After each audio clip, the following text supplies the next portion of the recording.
One day you'll understand what I mean by the most powerful entity on the globe. All right, boys and girls, we started the morning off at 10:58, May 20th. It's about 85 degrees Fahrenheit. We're looking at 213,726 miles on the odometer. Marion Crane from Anthony Hopkins played Hitchcock. I'm watching Hitchcock 2012 there. We understand that. But Marion Crane, doesn't she pull over the side of the road and sleep in her car for the night? then the cop walks up to her and, ma'am, oh dear. I'm not going to get in the whole Linda thing because I can't release that part of the show yet, not until probably early-ish, kind of going into the teens of June. If that makes any sense to you guys, but it will eventually. But anyway, I'm still watching it. Anthony Hopkins, he didn't want to gain any weight for Alfred Hitchcock. They put on a bodysuit. So it was just a bodysuit. But it's surprisingly eerie. His Hitchcock is a very unique version of Hitchcock. There's probably going to be a few of them. They'll probably do a few movies on Hitchcock. Hitchcock would be pretty proud. Not completely, but he would probably be like, that's a pretty good production. Helen Mirren plays Alma, I was going to say the mother. It's actually the wife of Hitchcock. And then Vera Miles is played by Jessica Biel. And Marion Crane, also known as, well, Marion Crane's a character. Janet Leigh is played by Scarlett Johansson, and she does play Marion Crane as well, because she plays, both. There's scenes, they bring in scenes from Psycho. So she plays both the Janet Leigh and Marion Crane. And then they have the versions, and in this version they have Hitchcock like, that's not how you do it. Give me the knife. He goes over to the to the bathroom in the shower, and he's like, rah, rah. Everyone's looking at Hitchcock all crazy. What if he really did that? Well, we'll find out one day. He might have been that specific. Like, this is how you stab somebody. Anyway, it's pretty cool. They don't do the They weren't allowed to get that, but they were allowed. Believe it or not, they were allowed. Probably because of Bob Balaban. He was around during all this stuff. Bob Balaban's older. I wanted him to be a part of Grace, which is kind of a comedy. Grace, a.k.a. Werevlog. I sent the script as Christopher Waltz, by the way. Anyway, regardless, they do use some of the soundtrack from Psycho, or it sounds similar. It's a good one. I'm still watching it. It's addictive. I got to tell you this. That production is addictive. I don't know who did it. I know the studios. I don't care. It was addictive. It's addictive. You got to go back and you're like, what's going on with Hitchcock? It's not soap opera, but you're like, oh, Helen Mirren is the wife. What? Hitchcock was married? You start figuring out, stuff about Hitchcock. Anyway, I got to go in there and make 12 point-of-sale swipes on bananas. Oh, morning. There it is.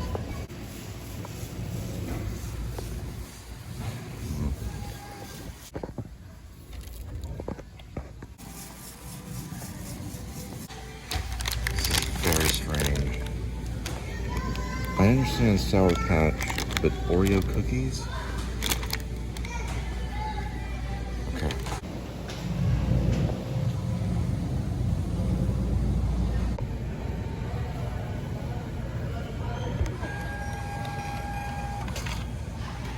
Alright, so she's making me get a banana. I got 4 swipes done, so if I get a total of 12 swipes, then I don't have to pay a maintenance fee. But now she's basically making me get a banana, so I got a few of them done. She's like, you got it, I guess, so they can, so they can take note of the bananas.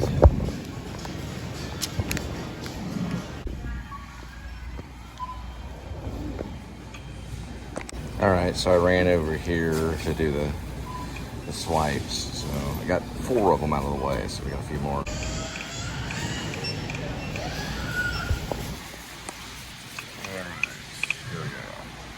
So I do this 12 times. I look up item, bananas,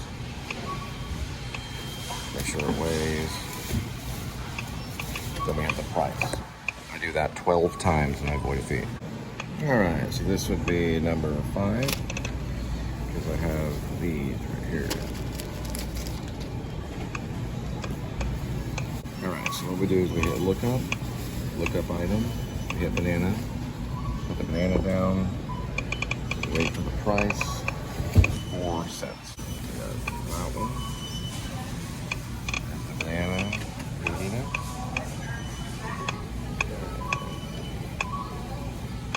We got down on this. It's like a radioactive kind of thing. And we have that. Prints. It's like a radioactive thing. I don't know what it is. Alright, getting closer.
Almost there. Alright, so this is actually the 12th one.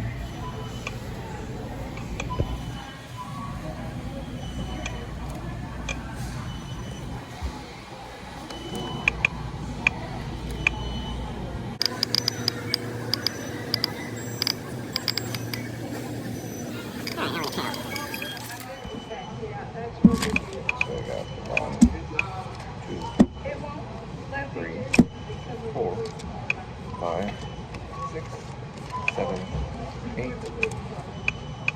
9, 10, 11, and 12 swipe. Put a banana.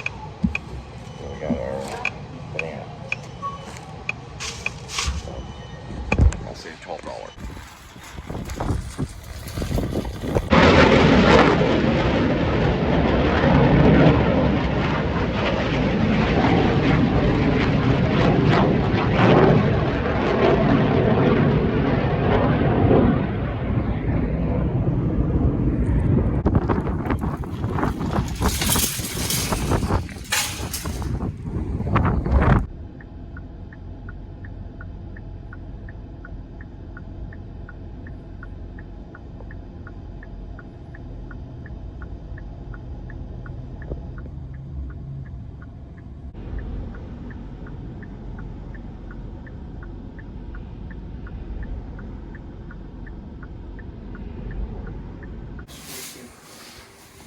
There he is.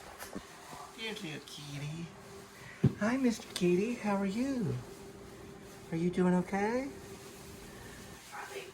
Okay.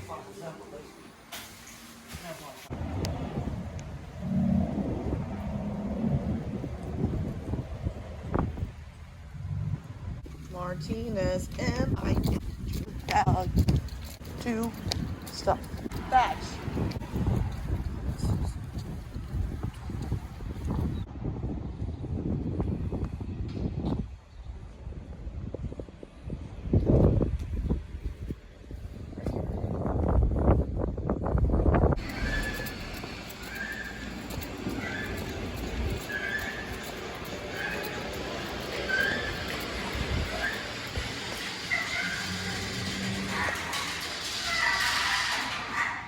Quite the sound.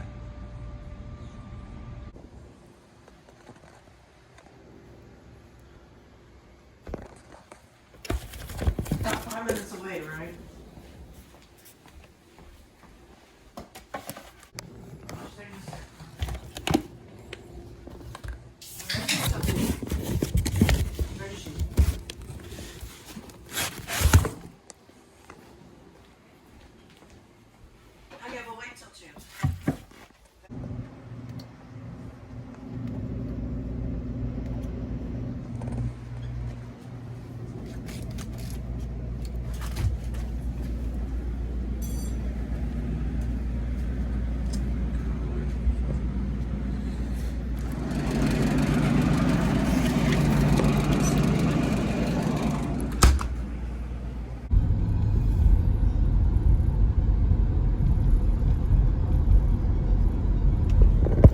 Fahrenheit. Yep, 96 degrees Fahrenheit.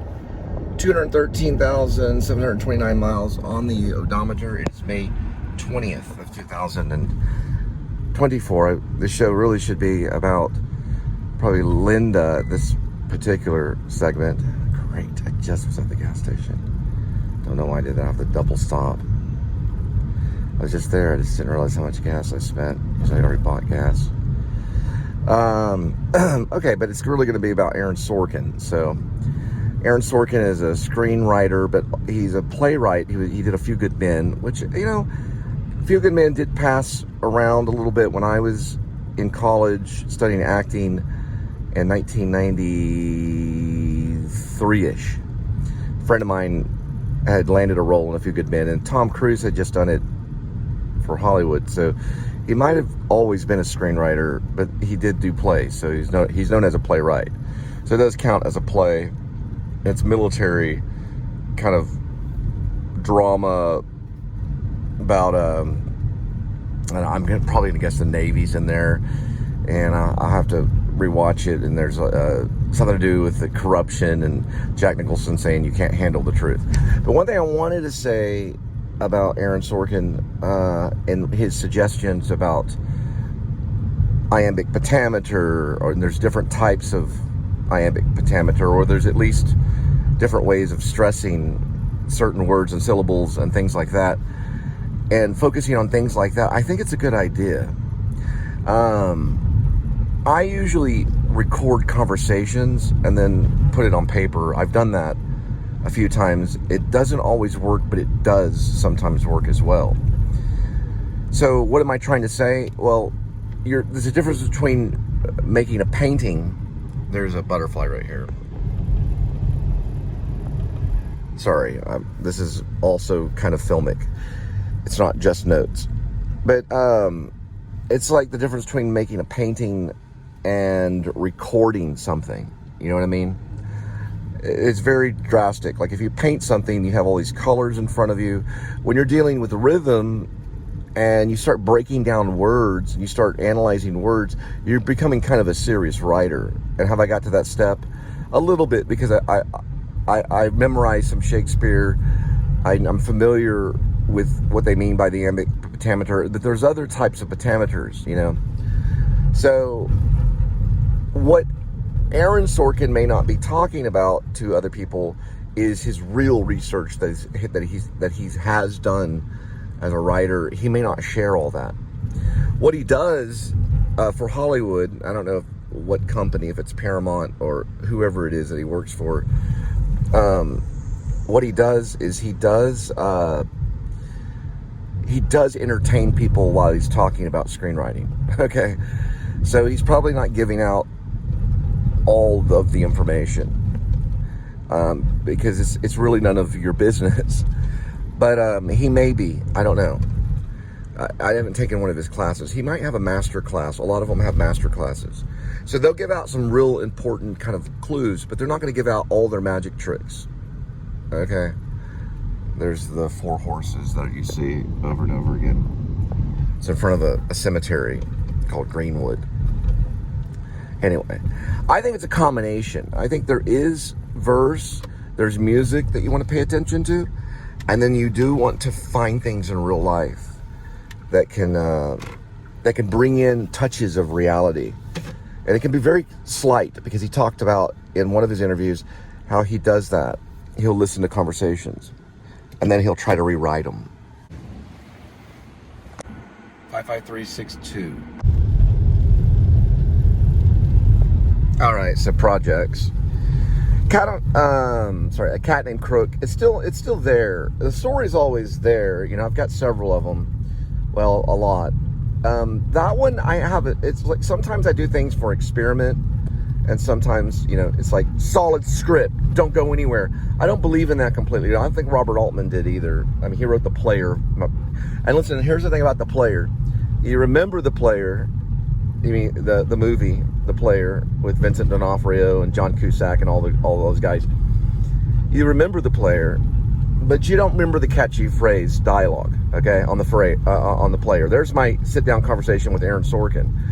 You remember a great story that has great paranoia that's almost like a documentary, but you don't remember any catchphrases. Not that I can think of. Okay? So you don't have to have, listen, you can still write a great script, a great movie or a great film. There's a difference between a movie and a film. I agree with that. But you can write a great, and listen, how many catchphrases do you remember from Ingmar Bergman's The Seventh Seal? I can't recall one catchphrase, okay? Some writers, they want catchphrases. A lot of times they're playwrights, and that's fine. That's fine. But that isn't the be-all and end-all story. Now, Jaws is a movie. Jaws has a few catchphrases. What are they? Well, you gotta get a better boat. Oh, it's a bigger boat, but you gotta get a bigger boat. We're gonna need a bigger boat. There you go. That's a catchphrase that you remember. It's connected to the movie. So Spielberg wanted a movie, and Quentin Tarantino was talking the other night that Jaws is a movie. It's the greatest movie ever made, he says. Nah, I kind of agree, I kind of don't. I was watching True Lies today, and that's a pretty good movie too, although there's not one catchphrase, but you still watch it, especially because of Jamie Lee Curtis. No offense, Christopher Guest. But what I'm trying to say is that there are movies, there's films, there's catchphrase things, and then there's not, right? The Player doesn't really have any. I don't know. I can't really recall, and most people wouldn't recall a catchphrase in The Player, which is Robert Altman's masterpiece. I think he did a lot of improv, I heard. I don't know. No one knows the process. They do know some things about Robert Altman, and supposedly there was improv involved. And I think that's great. So what do you do in a script? You just write improv at that moment. I put it in Grace, aka Werevlog. And the idea with Grace, aka Werevlog, is I got these really good characters that can mix it up.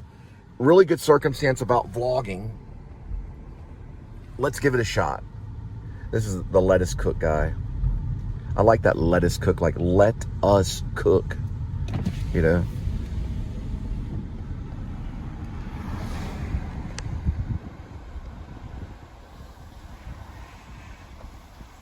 Why do they do it over there? I'll just do the opposite of the postal office.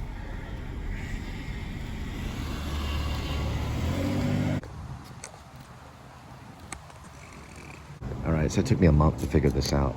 Let us cook, as in let us cook. There's only one of them. There they are. They do gourmet desserts. Well, so the show hasn't been released, but we'll probably, I'm thinking June 7th if I decide to release it, but Linda sent me some information about the field sobriety test. Me, no, I don't drink alcohol at all, rarely ever. I do on a special occasion, let's say like a blue moon, like if you look at the moon and it's completely blue. But I have drunken, or whatever you say. I have been drunk, you know, but when I was younger, and then wine, and you know, even one of my favorite drinks was a Long Island iced tea, and then I switched over to Aqua Velva. I had a couple of those with Linda over a period of 4 years. So that shows you how I drink. I'm not a beer drinker. I'm not a nightly beer drinker. I don't drink wine every night like some people do, which is actually good for you. I was raised Baptist by a strict Baptist family. We don't have a taste for alcohol or liquor, or however you want to call it, beer or wine. I'm not against it. I've learned to accept the drinker. I've learned to try to accept the functional alcoholic. I know that Richard Dreyfuss has a long story about it, because I've heard these things about how he could never perform on stage unless he was almost smashed, completely drunk. Which is hard for me to believe, because it's not easy to go on stage and do a 1 or 2 act play and be drunk. I have done some of that, like I was in Lone Star where we sipped on beer and got a little tipsy through the production, but we were still able to stand on our hands after it was over. You know what I mean? I rarely ever get drunk, very rarely. It's not good. But Linda says that there's 3 types of field sobriety tests right now in the nationwide. One is known as, you know, follow the line without losing, you know, eye contact or whatever, or getting distracted, right? So there's one is about distraction. So it's, you follow this thing, and then, you know, they can do it with a light or a pen or something like that. Something Linda, they did it with some kind of blue light or something, which she's upset about. Then they can also do, but she's okay.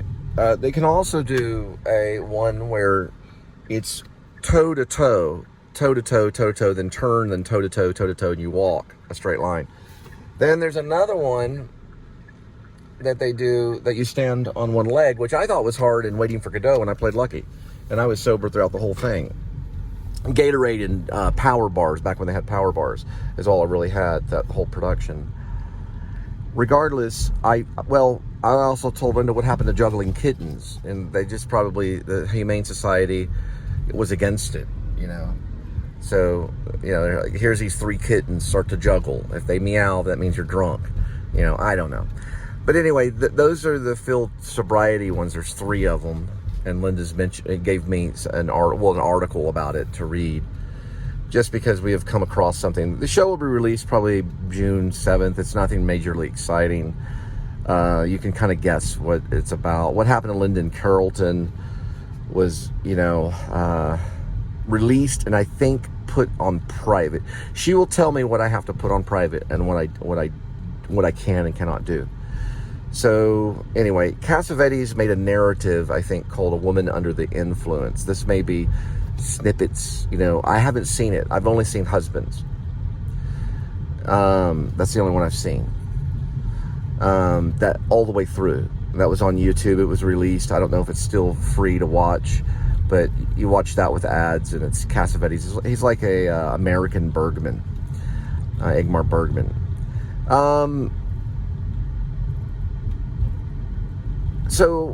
Yeah, that's about it. Do I encourage drinking and driving? No, I think one is enough. A lot of people can have a beer at a restaurant and then drive home and everything's okay. Sometimes they even do it with their family, but I think that's enough. And I saw this thing when I was younger. It was called One is Enough, meaning it's even dangerous with one. Can they get you if you run a red light or something, you break a traffic law and you've got liquor on your breath? You're going to go in for the safety of the public. It's just the way that life is right now. Because, you know, take some defensive driving classes and you'll understand what I'm talking about. That's the dialogue for that right there. There's Curly's. They make them happy with our new party packages. Hot dogs and ice cream. When you're dealing with someone that's suffering from alcoholism, it's not wrong to side, let's say, with the police. Now, I know there's a lot. I told the police last night, I said there's a lot of media stuff going on, so I step aside. We do have to put them in check, but they will be professional now. They will say yes sir and no sir, and they'll say this is why, you know. And I agree. So, but I'm not going to encourage policing, but it can be safer, because you don't want some idiot out there intoxicated behind the wheels. Nobody wants that. You learn that in defensive driving. That's all I have to say.